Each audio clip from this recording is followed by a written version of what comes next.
Syarah Usul Thalathah. Barang siapa yang mendurhakai Rasul, maka masuk neraka. Kesimpulan ini juga benar, bisa diambil dari firman Allah Ta'ala.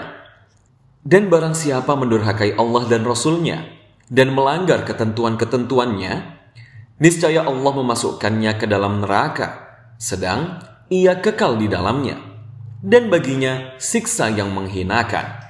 Quran Surat An-Nisa ayat 71.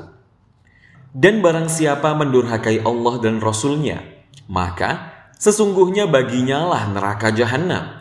Mereka kekal di dalamnya selama-lamanya. Quran Surat Al-Jin ayat 24. Juga bisa disimpulkan dari sabda Nabi SAW, barang siapa bermaksiat kepada aku, niscaya masuk neraka. Larangan syirik. Masalah kedua yang harus kita ketahui adalah bahwa Allah tidak rela jika ada yang disekutukan dengannya dalam peribadahan kepadanya. Hanya Dia yang berhak diibadahi. Dalil mengenai hal ini adalah ayat yang disebutkan oleh penulis rahimahullah. Dan sesungguhnya masjid-masjid itu adalah kepunyaan Allah. Maka janganlah kamu menyembah seorang pun di dalamnya di samping menyembah Allah. Quran Surat Al-Jin ayat 18. Dalam ayat ini Allah melarang manusia beribadah kepada selain Allah di samping beribadah kepadanya. Allah tidak melarang suatu hal kecuali hal tersebut pasti tidak diridhoi olehnya. Allah Azza wa Jalla berfirman yang artinya, jika kamu kafir, maka sesungguhnya Allah tidak memerlukan imanmu dan tidak meridhoi kekafiran bagi hambanya, dan jika kamu bersyukur, niscaya Dia meridhoi bagimu kesyukuranmu itu. Quran Surat Az-Zumar ayat 7.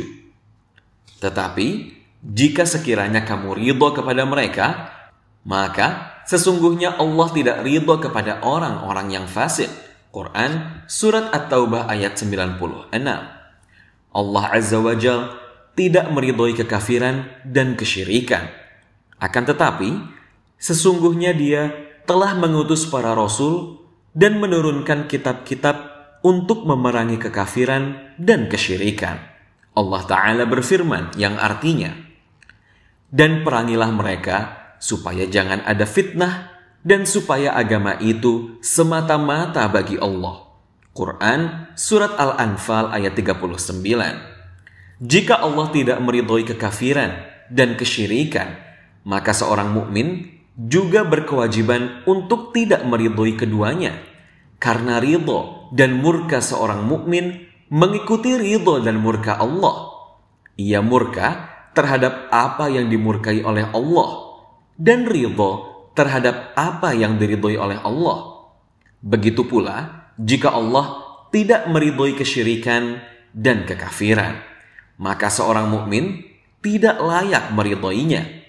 Kesyirikan merupakan hal yang sangat berbahaya. Allah Ta'ala berfirman yang artinya, sesungguhnya Allah tidak akan mengampuni dosa syirik, dan Dia mengampuni segala dosa yang selain dari syirik itu bagi siapa yang dikehendakinya. Quran Surat An-Nisa ayat 48. Sesungguhnya orang yang mempersekutukan sesuatu dengan Allah, maka pasti Allah mengharamkan kepadanya surga dan tempatnya ialah neraka. Tidaklah ada bagi orang-orang zalim itu seorang penolong pun. Quran Surat Al-Ma'idah ayat 72. Nabi juga bersabda, barang siapa berjumpa dengan Allah tanpa mempersekutukannya sedikit pun, maka ia pasti masuk surga. Tetapi barang siapa yang berjumpa dengan Allah sedangkan dia telah mempersekutukan sesuatu dengannya, maka ia pasti masuk neraka. Hadis riwayat Bukhari dalam Kitabul Ilmi dan hadis riwayat Muslim dalam Kitabul Iman. Al-wala wal-bara. Masalah ketiga yang harus diketahui adalah al-wala wal-bara.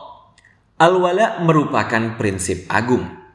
Banyak nas yang menyebutkan tentang prinsip ini.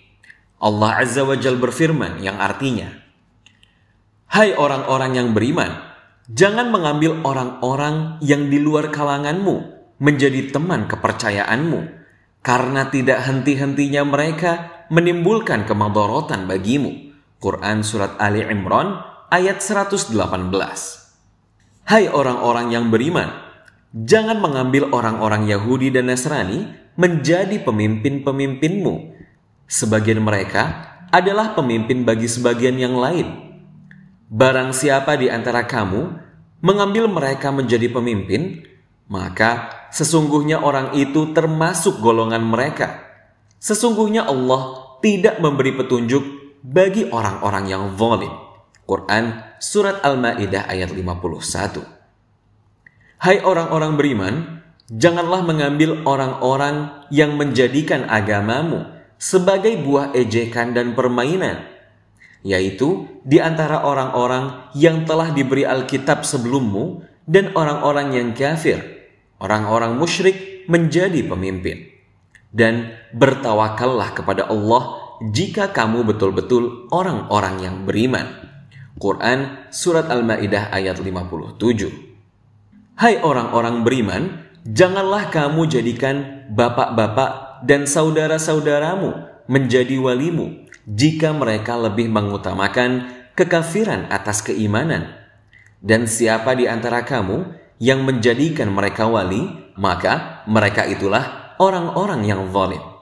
Katakanlah, jika bapak-bapak, anak-anak, saudara-saudara, istri-istri, kaum keluargamu, harta kekayaan yang kamu usahakan, perniagaan yang kamu khawatiri kerugiannya, dan tempat tinggal yang kamu sukai adalah lebih kamu cintai dari Allah dan Rasul-Nya dan dari berjihad di jalannya, maka tunggulah sampai Allah mendatangkan keputusannya.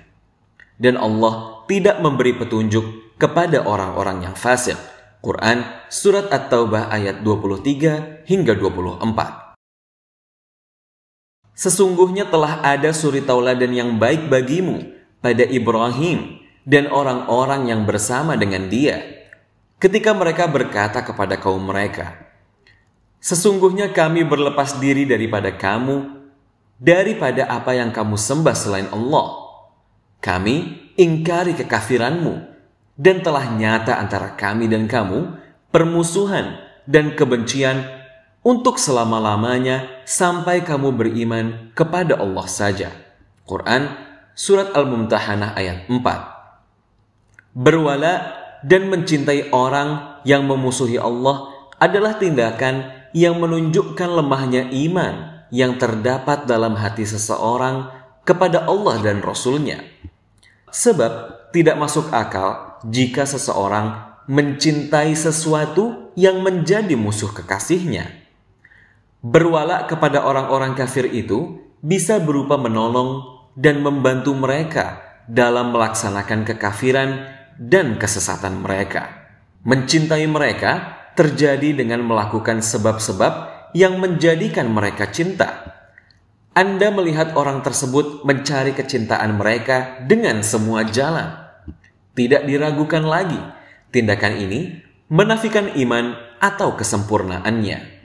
Seorang mukmin berkewajiban memusuhi siapa yang memusuhi Allah dan Rasul-Nya, sekalipun yang memusuhi Allah dan Rasul-Nya adalah orang yang paling dekat dengannya. Ia harus membenci dan menjauhinya. Namun, kebencian ini tidak menghalanginya untuk menasehati dan mendakwahi orang tersebut kepada kebenaran.